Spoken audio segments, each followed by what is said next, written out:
The morning air at Fort Greystone carried the sharp scent of gun oil and determination, but Specialist Lena Hart felt none of the usual comfort that came with range time. She stood at the edge of the firing line, watching her fellow soldiers settle into their familiar routines with standard-issue rifles and predictable targets. The 200-meter lanes buzzed with casual conversation and the methodical clicks of weapons being prepared, but her gaze drifted past all of it to the far end of the complex. There, almost hidden behind a concrete barrier, lay the precision course that most soldiers never even attempted. The 800-meter lane with its specialized targets and wind flags that demanded the kind of skill most people spent years trying to develop. Lena had been watching it for weeks, noting how it sat empty while others crowded around the easier stations, and today something inside her finally decided it was time. She adjusted her utility uniform and walked toward the range control booth, where Sergeant Marcus Voss held court like a king surveying his domain. At 28, Voss had earned his stripes through volume rather than precision, the kind of soldier who believed that confidence could substitute for competence. He was currently regaling a group of privates with an exaggerated story about his last deployment, his voice carrying that particular tone of someone who needed to be the center of attention. Lena approached the group and waited for a natural pause in the conversation before speaking. "Sergeant Voss, I would like to request access to the long-range precision course this morning." The storytelling stopped abruptly. Voss turned toward her with the slow deliberation of someone who had just heard something particularly amusing. The privates around him shifted their attention from his war stories to this unexpected development, their expressions ranging from curiosity to barely concealed smirks. "Come again, Hart," Voss said, drawing out her name like he was savoring something sweet. "You want to do what exactly?" "The 800-meter precision lane, Sergeant. I would like to attempt the advanced marksmanship course." Lena kept her voice level and professional, the same tone she used for logistics reports and supply requests. One of the privates, a kid named Rodriguez who had barely finished basic training, let out a snort of laughter that he tried to disguise as a cough. Another soldier, Corporal James Mitchell, stepped closer with the eager expression of someone who sensed entertainment coming. "Where are you from anyway? And have you ever felt completely underestimated by people who should know better? Because right now, I am looking at a situation that seems all too familiar to many of us who have been dismissed before we even had a chance to prove ourselves. The precision course requires advanced certification, Hart," Voss explained with exaggerated patience. "It is not something we just let people try because they feel like it. There are safety protocols, equipment considerations, and frankly, skill requirements that need to be met." Lena nodded respectfully. "I understand the requirements, Sergeant. I am requesting the opportunity to demonstrate that I meet them."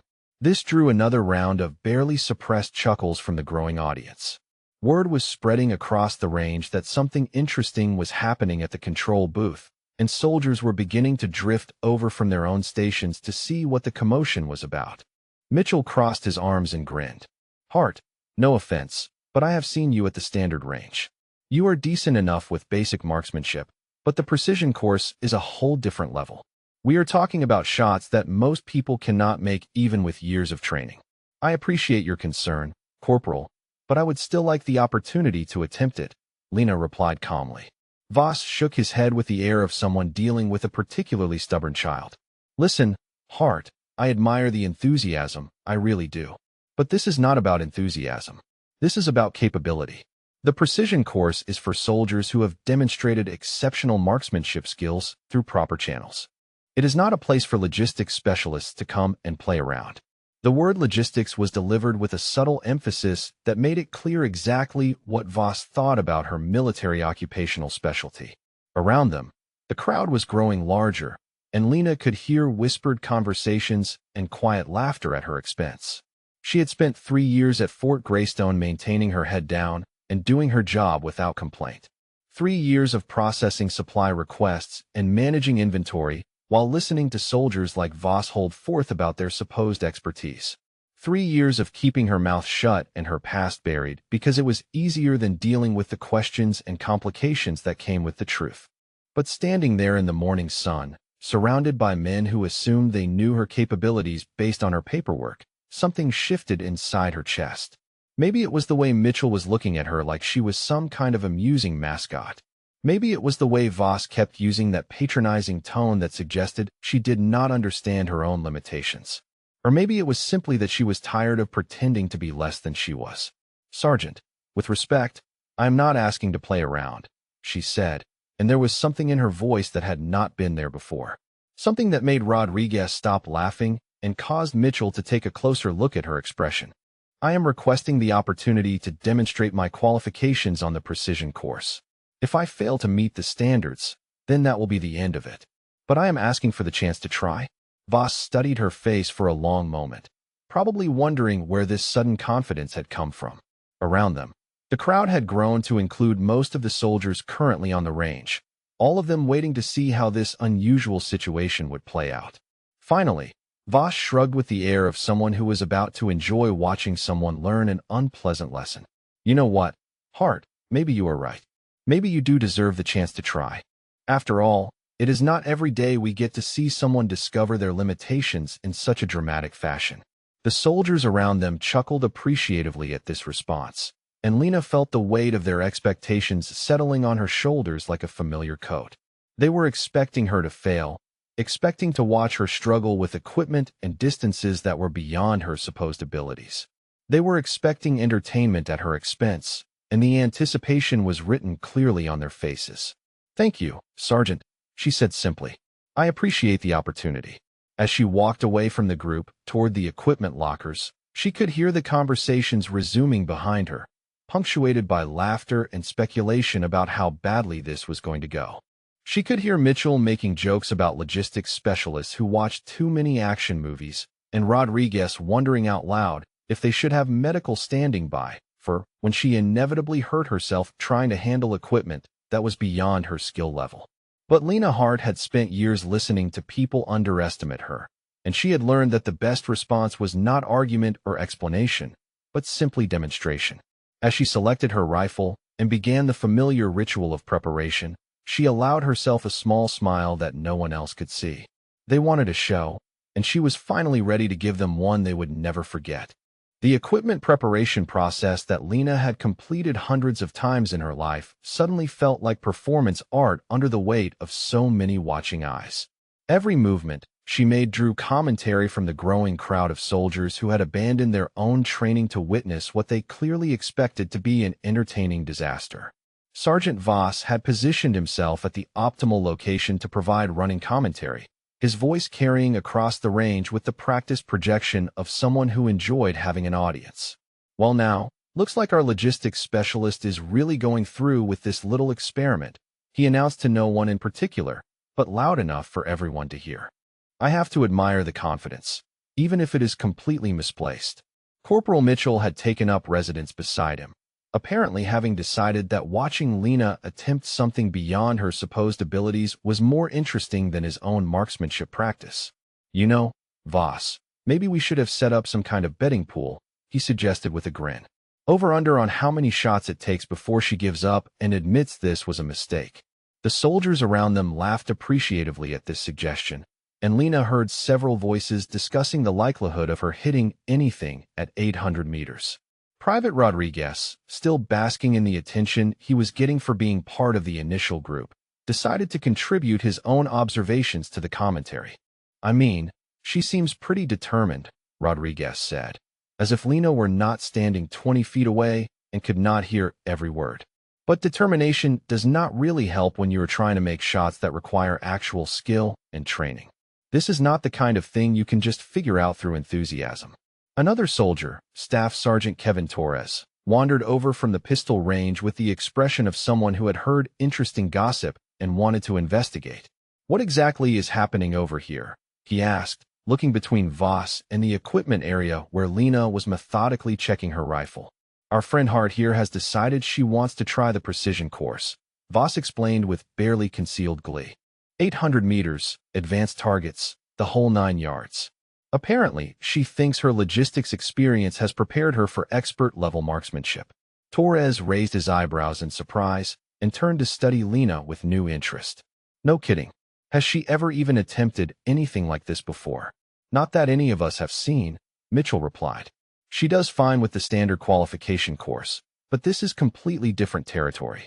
We are talking about the kind of shooting that takes years to develop, and she thinks she can just walk over and give it a try.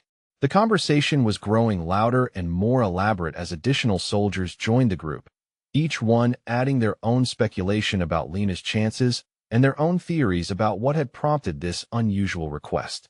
She continued her preparation routine, checking and double-checking equipment that she could have assembled blindfolded, while the commentary swirled around her like background noise. Maybe someone should suggest she start with the 200-meter course instead, Torres offered helpfully. Work her way up gradually rather than jumping straight into the deep end. No shame in building skills progressively. Voss seized on this suggestion with obvious delight. You hear that, Hart, he called out. Staff Sergeant Torres here thinks maybe you should consider starting with something more appropriate to your current skill level. Maybe work on the fundamentals before attempting advanced techniques. Lena looked up from her rifle to address the growing crowd with the same professional courtesy she would use in any military interaction. I appreciate the suggestion, Staff Sergeant, but I am confident that the 800-meter course is appropriate for what I am trying to accomplish today. This response drew another round of laughter and head shaking from the assembled soldiers. Mitchell stepped forward with the air of someone who was genuinely trying to be helpful, even though his tone suggested he was enjoying the situation immensely. Hart, look, we are not trying to give you a hard time here, he said. We are just trying to save you from what is probably going to be a pretty embarrassing experience. The precision course is not something most people can just attempt without proper preparation and training. There are wind calculations, elevation adjustments, breathing techniques, all kinds of factors that require specific knowledge and practice. I understand the complexity involved, Corporal, Lena replied calmly. That is why I am taking the time to prepare properly rather than rushing into the attempt. But where exactly did you get this preparation? Torres asked with genuine curiosity. Because your military record shows logistics training, not marksmanship specialization. When did you develop the skills necessary for this kind of shooting? The question hung in the air with a weight that seemed to surprise even Torres, who had asked it with innocent curiosity rather than malicious intent. But it highlighted the central assumption that everyone was making about Lena's background and capabilities, and for a moment the commentary died down as they waited for her response. My training background is more comprehensive than what appears in my current assignment, she said carefully, choosing her words with the precision of someone who was accustomed to sharing information on a need-to-know basis. I have experience with advanced marksmanship techniques that I believe will serve me well on this course. This response seemed to fuel even more speculation rather than satisfying their curiosity. Rodriguez leaned forward with the eager expression of someone who thought he had stumbled onto an interesting mystery.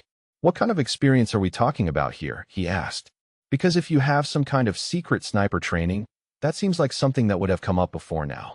The suggestion that Lena might have hidden marksmanship skills drew outright laughter from several soldiers, who clearly found the idea ridiculous. Mitchell shook his head with amusement and gestured toward her current military occupational specialty designation on her uniform. Come on, Rodriguez, he said. Look at her job code. She processes supply requests and manages inventory. When exactly would she have gotten secret sniper training? This is probably just someone who has watched too many movies and thinks it looks easier than it actually is. Voss nodded sagely at this analysis. That is exactly what I think is happening here, he agreed. Someone has been watching too much television and has gotten some unrealistic ideas about their own capabilities. There is nothing wrong with that, Hart, he added in a patronizing tone. We all have fantasies about being better at things than we actually are. The problem comes when we confuse fantasy with reality.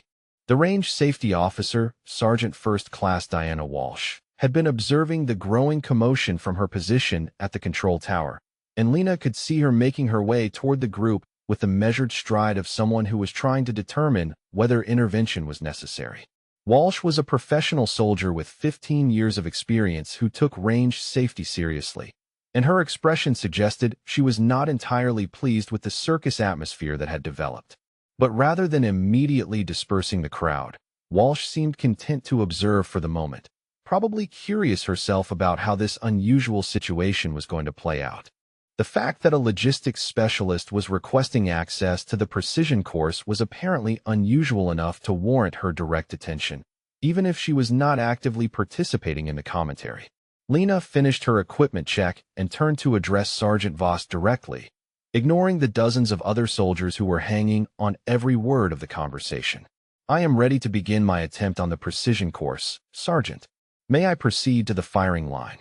The formal request, delivered with military courtesy despite the increasingly hostile environment, seemed to catch Voss slightly off guard. For a moment, he looked like he was considering whether to continue the game or actually allow her to proceed, probably weighing the entertainment value of watching her fail against the potential complications if something went wrong. Finally, he gestured toward the precision course with theatrical flourish. "By all means, Hart," he said. "Let us see what all this confidence is based on. Just remember that when this does not go the way you expect, we tried to warn you." As Lena gathered her equipment and walked toward the firing line, she could hear the conversations resuming behind her with increased energy and speculation. The soldiers were making predictions about how quickly she would give up, debating whether she would even be able to identify the targets at 800 meters, and generally treating the entire situation like a form of entertainment that had been laid on for their benefit. But there was something in the way Lena moved, something in the confidence of her stride and the certainty of her equipment handling, that suggested she knew exactly what she was doing regardless of what her current job description might say. And as she settled into position at the firing line, a few of the more observant soldiers began to notice that her stance and preparation routine looked remarkably professional for someone who supposedly had no advanced marksmanship training. The distant sound of rotor blades cut through the morning air like an unexpected thunderclap, instantly changing the atmosphere at Fort Greystone. Every soldier on the firing range recognized that distinctive rhythm of military helicopter rotors, but this was not a scheduled arrival. Heads turned skyward as a Black Hawk descended toward the command landing zone with the kind of urgency that suggested something important was happening. Sergeant Voss, who had been thoroughly enjoying his role as master of ceremonies for what he expected to be Lena's humiliating failure, suddenly found his attention divided between the entertainment at hand and the more pressing concern of an unscheduled aircraft arrival. His expression shifted from amused confidence to the careful alertness of a non-commissioned officer who realized he might need to account for his actions to someone much higher in the chain of command. The helicopter touched down with practiced precision, and even from a distance the soldiers could see the distinctive flags and markings that indicated this was not a routine training flight. This was a command aircraft, the kind that carried people who could make careers or break them with a single decision. The crowd of soldiers who had been so eager to watch Lena attempt something beyond her supposed abilities suddenly seemed much less certain about whether they wanted to be part of this particular spectacle. Staff Sergeant Torres was the first to voice what everyone was thinking. "That is a command bird," he said quietly, his earlier enthusiasm for the betting pool evaporating as he calculated the potential implications of being caught participating in what could be interpreted as harassment of a fellow soldier. "Who the hell is making an unscheduled visit to our range?" Corporal Mitchell, who had been one of the most vocal critics of Lena's request, suddenly found himself much more interested in his own equipment than in providing commentary about her supposed lack of qualifications. Private Rodriguez, who had been basking in the attention he was getting for his contributions to the mockery, seemed to shrink into himself as he realized that senior leadership might be about to witness his behavior. The helicopter engines wound down with mechanical precision, and through the clearing rotor wash they could see figures disembarking with the confident stride of people who were accustomed to immediate attention and respect. Even at a distance, the bearing and movement patterns suggested very senior officers, the kind of leadership that most soldiers only encountered during formal ceremonies or disciplinary proceedings. Sergeant Voss made a quick decision that probably saved his career. "All right, everyone. Back to your assigned training stations," he announced with sudden authority. "Show is over. We have senior leadership on the ground, and I want this range looking like the professional training facility it is supposed to be, not some kind of circus." The crowd began to disperse with the reluctant efficiency of soldiers who recognized that their entertainment was over and that being caught gawking by general officers was probably not conducive to career advancement. But the dispersal was slow and incomplete, as curiosity warred with self-preservation instincts. Most soldiers retreated to their assigned areas, but remained close enough to observe whatever was about to unfold. Lena remained at the firing line, methodically completing her preparation routine with the same calm focus she had maintained throughout the entire confrontation. If the arrival of senior leadership concerned her, she showed no sign of it. Her equipment check continued with professional thoroughness, and her stance suggested someone who was exactly where she belonged regardless of who might be watching. The approaching footsteps had the measured cadence of military leadership conducting an inspection, and soon the distinctive outline of a brigadier general became visible as he walked toward the range with his aide-de-camp and a small entourage of staff officers. Brigadier General Raymond Hayes was a soldier's soldier, a combat veteran with 30 years of service who had earned his stars through competence rather than politics. His presence at Fort Greystone was unexpected but not entirely unprecedented, as he was known for conducting surprise visits to ensure training standards were being maintained. Sergeant First Class Walsh, the range safety officer, immediately moved to intercept the approaching general with the practiced efficiency of a senior non-commissioned officer who understood protocol. She rendered a crisp salute and began what appeared to be a standard briefing about current training activities, but her gestures toward the precision course suggested that the unusual situation with Lena had become part of the conversation. General Hayes listened to Walsh's briefing with the kind of focused attention that senior officers develop over decades of leadership, asking occasional questions and observing the range activities with an experienced eye. But when his gaze fell on the gathering of soldiers around the precision course, and specifically on Lena's solitary figure preparing for her attempt, his expression suggested that he was seeing something that required his direct attention. The general's aide, a sharp young captain who had learned to anticipate his commander's interests, made a subtle gesture that caused the small entourage to alter their course toward the precision firing line. This movement was noticed by every soldier on the range, as the realization spread that whatever was happening with the logistics specialist and the advanced marksmanship course had just attracted the personal attention of a general officer. Sergeant Voss found himself in the uncomfortable position of being the senior non-commissioned officer responsible for the situation that was about to be examined by someone who could end his military career with a phone call. He quickly moved to position himself where he could provide explanations if required, while simultaneously trying to calculate whether his handling of Lena's request would be viewed as appropriate leadership or as the kind of petty harassment that general officers tended to find distasteful. General Hayes approached the firing line with the measured pace of someone who was accustomed to having his presence change the dynamics of any situation. His aide and staff officers maintained respectful distance while remaining close enough to observe and take notes if required. The general's expression was neutral but attentive, the look of a senior leader who was gathering information before making decisions. Sergeant Walsh, maintain your briefing, the general instructed as they reached the precision course area. But I would like to understand what exactly is happening here. There seems to be some kind of unusual activity centered around this particular firing position.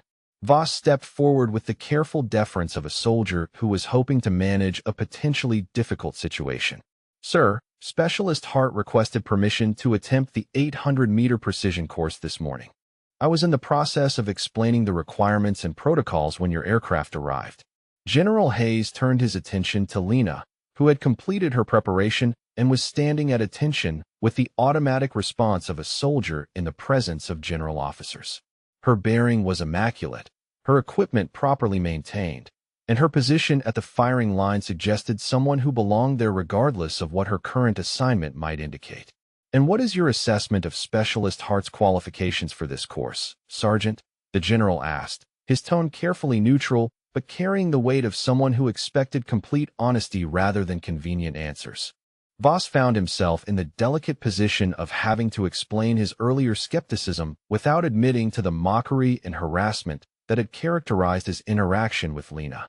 Sir, Specialist Hart's current military occupational specialty is logistics, and the precision course typically requires specialized marksmanship training that may not be reflected in her background. General Hayes studied Lena for a long moment, taking in her stance, her equipment handling, and the quiet confidence that had remained constant throughout the morning's events.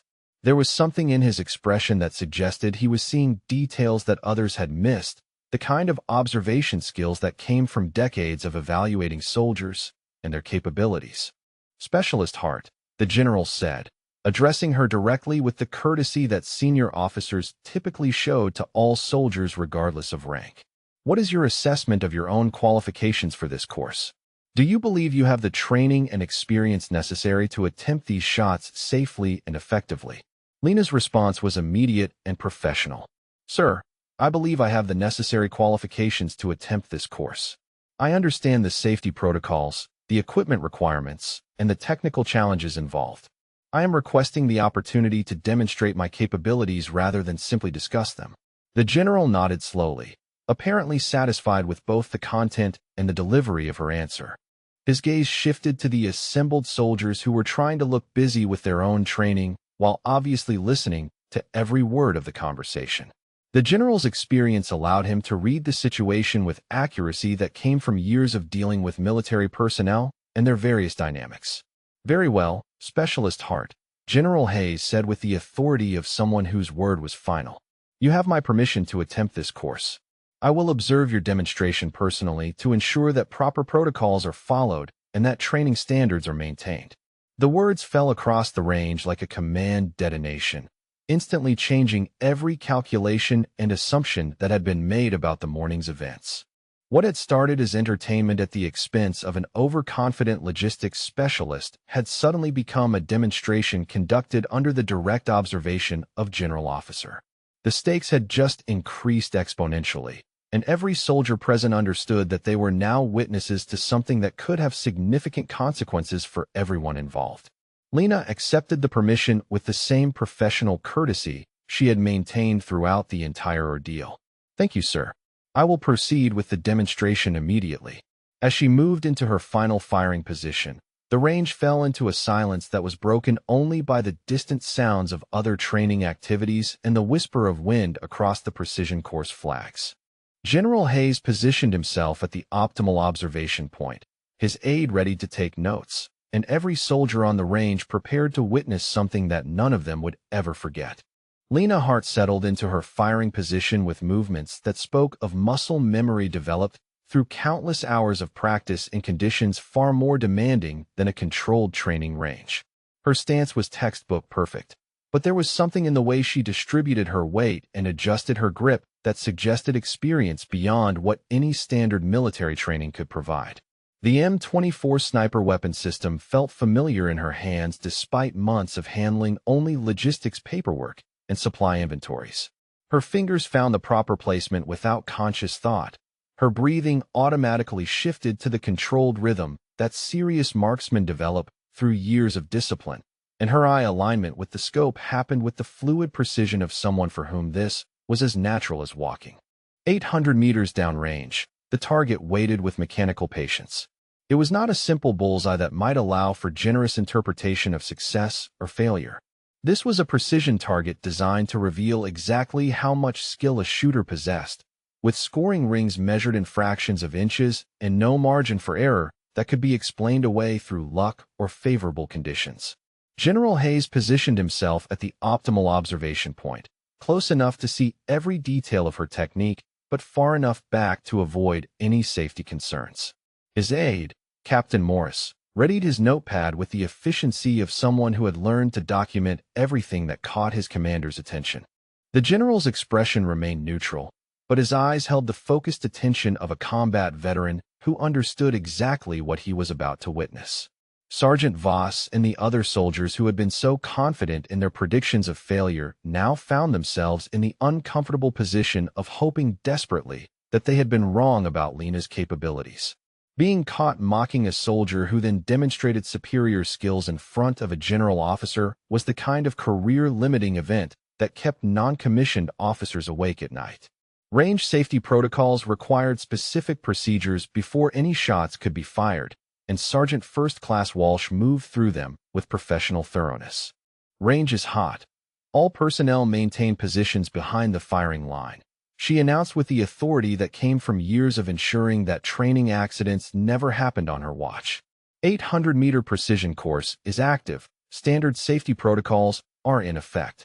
Lena completed her final equipment checks with methodical precision, adjusting windage and elevation settings based on range conditions that she seemed to read as easily as others might read a newspaper. The wind flags along the course indicated a slight crosswind from the northeast, nothing that would challenge an experienced shooter, but enough to expose any amateur who had overestimated their abilities. Her first sight picture acquisition was flawless. The scope settled on the target with steady precision, her breathing controlled to the point where the crosshairs remained motionless despite the distance involved.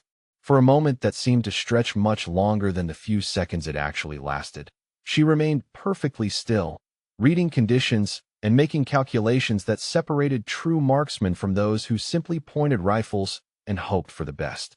The trigger break was so clean and precise that even experienced shooters in the observation area could hear the quality of the shot in the sound of the weapon firing. There was no flinch, no movement that might throw off the bullet's trajectory, just the controlled release of a shot that had been prepared with textbook precision. 800 meters away, the target registered a direct center hit with an impact that was visible even to observers without optical assistance. The shot had found the exact center of the scoring area with precision that would have been impressive from a competition shooter and was absolutely stunning from someone whose current job description involved managing supply inventories. The range fell into complete silence as the implications of what they had just witnessed sank in among the assembled soldiers. This was not a lucky shot or a favorable wind condition.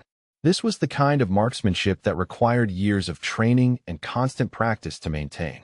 This was professional-level shooting delivered with casual precision by someone who had been dismissed as an amateur attempting something beyond her capabilities. General Hayes leaned forward slightly, his attention now completely focused on Lena's technique and equipment handling. As a combat veteran who had worked with some of the military's best marksmen, he recognized the signs of advanced training when he saw them. But more than that, he was beginning to notice details about her positioning and methodology that suggested something more specialized than standard military sniper training. Lena's follow-up shot preparation was conducted with the same methodical precision as the first, but this time General Hayes moved closer to observe her technique from a better angle. He wanted to see exactly how she was reading wind conditions, how she was adjusting for the minute changes in atmospheric pressure, and most importantly, how someone with her supposed background had developed these obviously advanced skills. The second shot landed within millimeters of the first, creating a group that would have been impressive at 200 meters and was nearly impossible at the current distance. The precision was so consistent that it eliminated any possibility of fortunate accidents or favorable conditions. This was deliberate, controlled marksmanship of the highest order. As Lena shifted position slightly to accommodate the general's closer observation, her sleeve moved in a way that revealed a small portion of what appeared to be a tattoo on her upper arm. Most military tattoos were simple affairs, unit insignia or patriotic symbols that spoke to a soldier's pride in their service. But this marking was different in ways that immediately caught General Hayes' experienced eye. The visible portion showed intricate detail work and specific design elements that were not commonly seen in standard military tattoos. More importantly, the style and positioning suggested something that had been applied by professionals who understood both military regulations and the need for certain markings to remain concealed under normal circumstances. General Hayes had spent enough time working with special operations units to recognize the signs of classified training and specialized assignments. The tattoo fragment that he could see contained design elements that were associated with very specific military organizations, the kind that did not appear in standard personnel records and were not discussed in normal military conversations. His third shot landed with the same precision as the first two, creating a group that would have been competition-worthy under controlled conditions and was absolutely extraordinary given the field conditions and standard equipment being used. But by now the general was less interested in the marksmanship demonstration and more focused on confirming what he was beginning to suspect about Lena's actual background. Specialist Hart, the general said quietly, positioning himself where he could observe both her shooting technique and the tattoo that was partially visible beneath her sleeve. That is exceptional shooting. Where exactly did you develop these skills? The question was asked with the careful tone of a senior officer who was beginning to piece together information that might have significant implications. Lena's response would determine whether this remained a simple training demonstration or became something much more complex involving classified assignments and specialized units. Sir, I received advanced marksmanship training during a previous assignment that focused on precision shooting techniques. She replied carefully, choosing her words with the precision of someone who was accustomed to discussing classified information on a need-to-know basis. As she prepared for her fourth shot, her positioning required a slight adjustment that caused her sleeve to shift again, revealing more of the tattoo that had caught the general's attention. This time, enough of the design was visible for him to identify specific elements that confirmed his growing suspicions about her background. The tattoo contained the distinctive iconography of Task Force Iron Shepherd, one of the military's most classified special operations units. The unit was so compartmentalized that even general officers typically had only limited knowledge of its activities, and the soldiers who served in it were often assigned to conventional units afterward with their specialized backgrounds carefully concealed. General Hayes felt a complex mix of recognition, respect, and concern as the pieces of the puzzle fell into place. Task Force Iron Shepherd operators were among the military's most highly trained soldiers, specialists in missions that required both exceptional technical skills and the ability to operate independently under extreme conditions. Finding one of them serving quietly in a logistics position raised questions about what had brought her to this assignment and why her background had been concealed. The fourth shot landed with mechanical precision, maintaining the group size that had already exceeded what most soldiers could achieve with unlimited time and optimal conditions. But the demonstration had ceased to be about marksmanship and had become about recognizing a soldier whose true capabilities had been hidden beneath a conventional assignment. Specialist Hart, General Hayes said, his tone shifting to reflect both respect and understanding. I believe we need to discuss your background and current assignment in a more private setting. But first, why not you complete this demonstration with one final shot that shows these soldiers exactly what Task Force Iron Shepherd training produces? The words Task Force Iron Shepherd fell across the range like a command detonation, instantly changing every assumption and calculation that had been made about the morning's events. Every soldier present understood that they were now witnessing something far beyond a simple marksmanship demonstration, and the implications of what they were seeing would reshape their understanding of both advanced military training and the dangers of making assumptions about their fellow soldiers. Lena's final shot was placed with surgical precision through the smallest scoring ring on the target, a feat that would have challenged Olympic marksmen and was absolutely impossible for anyone without years of specialized training. The shot was not just accurate, it was a statement delivered with the quiet confidence of someone who had just reminded everyone present that appearances could be dangerously deceiving. As the echoes of the final shot faded across Fort Greystone, every soldier on the range understood that they had just witnessed something extraordinary, and that the quiet logistics specialist they had been mocking was actually one of the military's most elite warriors serving anonymously among them. General Hayes approached Lena with the measured stride of a senior officer who had just witnessed something that required immediate attention and careful handling.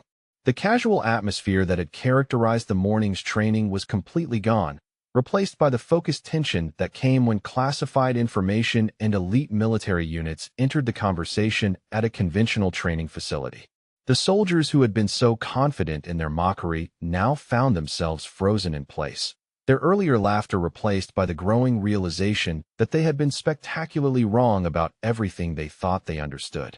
Sergeant Voss looked like a man who had just discovered he had been playing with explosives, while Corporal Mitchell seemed to be calculating exactly how much trouble he might be in for his earlier commentary. Specialist Hart, General Hayes said, his tone carrying both respect and authority as he positioned himself directly in front of her. I need you to confirm something for me and for these soldiers who have been observing your demonstration. The tattoo on your upper arm, the one that became visible during your shooting sequence, contains iconography that I recognize from very specific military operations. Lena maintained her professional bearing, but there was a subtle shift in her posture that suggested she understood exactly where this conversation was heading. Her response would need to balance honesty with operational security requirements that governed how much information could be discussed in front of soldiers who lacked appropriate clearances. Sir, I can confirm that I have served in specialized units that required advanced marksmanship training and other technical skills, she replied carefully. The specific details of that service are classified at levels that may not be appropriate for general discussion. The general nodded his understanding, appreciating both her honesty and her attention to security protocols. But his next words were directed as much to the assembled soldiers as they were to Lena herself, and his tone made it clear that this was information he wanted everyone present to understand completely. Task Force Iron Shepherd, he announced, allowing the words to sink in among soldiers who had probably never heard the designation before but could understand from his tone that it represented something significant. One of our military's most classified special operations units, specializing in precision operations that require technical skills far beyond what most soldiers ever encounter. Private Rodriguez, who had been so eager to contribute to the earlier mockery, now looked like he wanted to disappear entirely. His earlier comments about logistics specialists watching too many movies seemed incredibly naive in light of what was being revealed about Lena's actual background. Staff Sergeant Torres, who had suggested she start with beginner courses, appeared to be reconsidering every assumption he had made about military occupational specialties and their relationship to actual capabilities. The soldiers selected for Task Force Iron Shepherd represent the absolute pinnacle of military training. General Hayes continued, his words delivered with the authority of someone who understood exactly what he was discussing. They undergo years of specialized preparation that covers advanced marksmanship, technical operations, and mission planning at levels that most military personnel never encounter. They are, quite literally, some of our most elite warriors. Sergeant Voss found himself in the impossible position of having spent the morning mocking someone whose actual qualifications exceeded those of everyone else on the range combined. His earlier confidence about range protocols and skill requirements now seemed laughably inadequate, and he was beginning to understand that his handling of the situation might be remembered as one of the most embarrassing mistakes of his military career. Specialist Hart, the general said, turning his attention back to Lena directly. Can you tell these soldiers approximately how long you served with Task Force Iron Shepherd and what that service involved in general terms? Lena considered her response carefully, balancing the need for honesty with the security requirements that still governed her ability to discuss classified operations. Sir, I served with Task Force Iron Shepherd for approximately 3 years, participating in operations that required advanced technical skills and precision shooting capabilities under various challenging conditions. The understated nature of her response somehow made it even more impressive to the soldiers who were listening. They understood enough about military operations to know that 3 years in a specialized unit represented extensive experience and training, and that operations requiring precision shooting capabilities typically involved situations where failure was not an acceptable option. General Hayes gestured toward the target that still bore the evidence of Lena's exceptional marksmanship demonstration. The shooting you just witnessed represents training that costs the military hundreds of thousands of dollars per soldier and requires constant practice to maintain. This is not something that can be developed through enthusiasm or casual interest. This is professional-level capability maintained by someone with extensive specialized training. The implications of this statement settled over the assembled soldiers like a physical weight.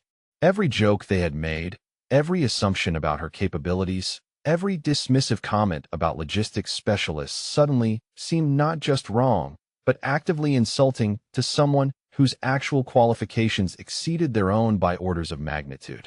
Corporal Mitchell, who had been so eager to explain the complexities of advanced marksmanship to someone he assumed was an amateur, now understood that he had been lecturing an expert about subjects where her knowledge far exceeded his own. The embarrassment was visible on his face as he realized that every technical point he had raised was probably elementary information to someone with Task Force Iron Shepherd training. What I find particularly impressive, General Hayes continued, is that Specialist Hart maintained complete professionalism throughout this morning's events despite treatment that was, frankly, inappropriate for any soldier regardless of their background.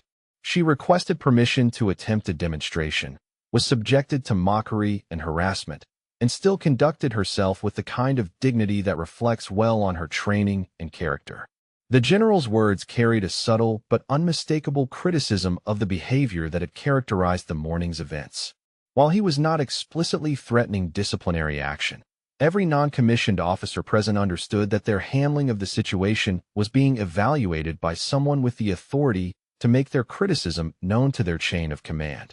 Sergeant Voss realized that this was probably his only opportunity to attempt some form of damage control for his earlier behavior. "Sir," he said carefully, "if I had understood Specialist Hart's background and qualifications, I would have handled her request very differently. I was operating under assumptions about her training that were clearly incorrect." General Hayes turned his attention to Voss with the measured gaze of a senior officer who was deciding how much patience to extend to a subordinate who had made a significant error in judgment. "Sergeant," he said quietly, "that is exactly the problem.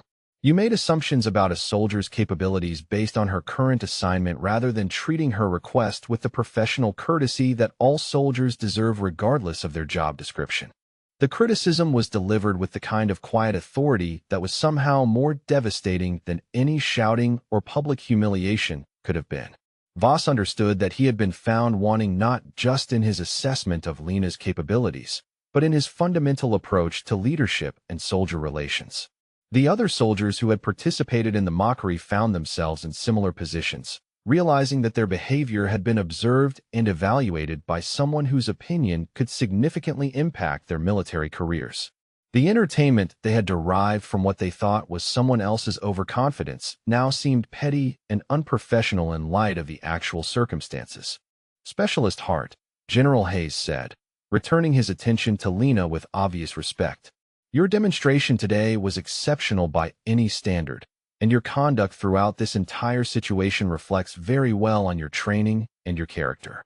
I believe there are opportunities for you to contribute to our advanced marksmanship programs here at Fort Greystone, if you are interested in such assignments." The offer was clearly significant, representing recognition of her capabilities and an opportunity to utilize her specialized skills in ways that her current logistics assignment did not allow. But it also represented vindication for someone who had been dismissed and mocked by soldiers who should have known better. "Thank you, sir," Lena replied with the same professional courtesy she had maintained throughout the entire ordeal. "I would be honored to contribute to advanced training programs in whatever capacity would be most beneficial." As General Hayes prepared to conclude his observation and move on to other aspects of his inspection, the range remained in the kind of silence that followed significant events. Every soldier present understood that they had witnessed something extraordinary, both in terms of the marksmanship demonstration and in terms of the revelation about hidden capabilities and the dangers of making assumptions about fellow soldiers.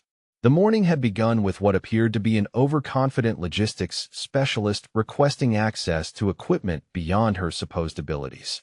It was ending with the recognition of an elite warrior whose true qualifications had been concealed beneath a conventional assignment, and whose professional conduct had highlighted the shortcomings of soldiers who should have known better than to judge capabilities based on current job descriptions. For Lena Hart, it represented a moment of vindication after months of serving quietly while listening to assumptions and commentary about her supposed limitations. For the soldiers who had mocked her, it represented a lesson in professional courtesy and the dangers of underestimating fellow soldiers that they would likely remember for the rest of their military careers. General Hayes turned to his aide with the decisive movement of a senior officer who had made important decisions and was ready to implement them immediately. "Captain Morris," he said with the authority that came from decades of command experience, "I want Specialist Hart added to the advanced marksmanship training roster effective immediately. Her demonstrated capabilities clearly qualify her for instructor-level responsibilities, and we need soldiers with her background contributing to our training programs." The words fell across the range with the finality of official orders, transforming what had begun as an entertainment spectacle into a career-changing moment for someone whose true qualifications had finally been recognized. Captain Morris recorded the instructions with professional efficiency, understanding that this was not a suggestion but a command decision that would be implemented without delay. Lena accepted the recognition with the same professional dignity she had maintained throughout the entire ordeal. "Thank you, sir," she replied. "I look forward to contributing to the training programs in whatever capacity would be most beneficial to the unit and to the soldiers who will benefit from advanced instruction." But General Hayes was not finished with the morning's business. His attention turned to Sergeant Voss with the measured gaze of a senior leader who was about to address behavior that had fallen short of professional standards. His words, when they came, were delivered with the kind of quiet authority that was somehow more devastating than any public shouting could have been. "Sergeant Voss," the general said, his tone carefully controlled but carrying unmistakable displeasure. "I observed this morning's events with considerable interest, and I must say that your handling of Specialist Hart's request reflected poorly on your leadership abilities and your understanding of how professional soldiers should be treated regardless of their current assignment." The criticism hung in the air like smoke from a discharged weapon, and Voss understood immediately that his earlier behavior was being formally noted by someone whose opinion could significantly impact his military career. His response came with the careful deference of a soldier who realized he was in serious professional difficulty. "Sir, I take full responsibility for my inappropriate assumptions about Specialist Hart's capabilities," Voss replied, his earlier confidence completely gone. "I should have treated her request with professional courtesy rather than allowing personal biases to influence my response. I request the opportunity to make this right and to learn from this mistake." General Hayes studied him for a long moment, probably weighing the sincerity of the response against the significance of the error in judgment. His decision, when it came, reflected both military justice and the possibility of redemption through improved performance. "Sergeant Voss, you will report to the range safety officer for additional training on professional conduct and soldier relations," the general announced. "You will also prepare a written analysis of this morning's events focusing on the leadership lessons that can be drawn from inappropriate assumptions about fellow soldiers. This assignment will continue until you demonstrate a clear understanding of how professional military leaders should conduct themselves." The formal reprimand was witnessed by every soldier on the range, ensuring that the consequences of inappropriate behavior were clearly understood by everyone present. But it also offered Voss a path toward redemption through improved performance and genuine learning from his mistakes. Other soldiers who had participated in the mockery found themselves facing similar reckonings as the implications of their behavior became clear. Corporal Mitchell approached Lena with the hesitant expression of someone who understood that apologies might not be sufficient to address the magnitude of his error in judgment. "Specialist Hart," Mitchell said carefully, "I owe you a sincere apology for my behavior this morning. I made assumptions about your capabilities that were completely inappropriate and unprofessional. I hope you will accept my apology and allow me the opportunity to demonstrate better judgment in the future." Lena accepted the apology with the grace that had characterized her conduct throughout the entire confrontation.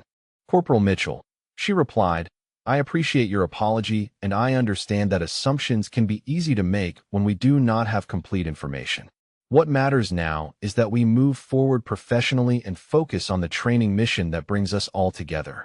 Similar scenes played out across the range as other soldiers who had participated in the mockery realized that their behavior had been witnessed and evaluated by senior leadership. Private Rodriguez, Staff Sergeant Torres, and the others who had contributed to the harassment found themselves offering awkward but sincere apologies to someone whose actual qualifications far exceeded their own. Each apology was accepted with professional courtesy, but the lesson was clear to everyone present. Assumptions about fellow soldiers based on current assignments or perceived limitations could be not only wrong, but spectacularly inappropriate, especially when those assumptions led to unprofessional treatment of people who deserved better. General Hayes used the opportunity to address the broader implications of what had occurred. "This morning's events provide valuable lessons for every soldier present," he announced to the assembled group. "Military effectiveness depends on recognizing and utilizing the capabilities of all personnel, not on making assumptions based on current assignments or superficial assessments. The soldiers whose specialized training remains classified often serve in conventional units where their backgrounds are not immediately apparent," the general continued. "This requires all of us to treat every soldier with professional respect and to avoid the kind of dismissive behavior that characterized this morning's initial interactions." The broader lesson was not lost on anyone present. In an organization where people served in various capacities throughout their careers, and where specialized training was often compartmentalized for security reasons, making assumptions about capabilities based on current assignments was both unprofessional and potentially damaging to military effectiveness. Lena found herself in the unexpected position of being approached by soldiers who had initially mocked her, but were now seeking to understand more about advanced marksmanship techniques and specialized training opportunities.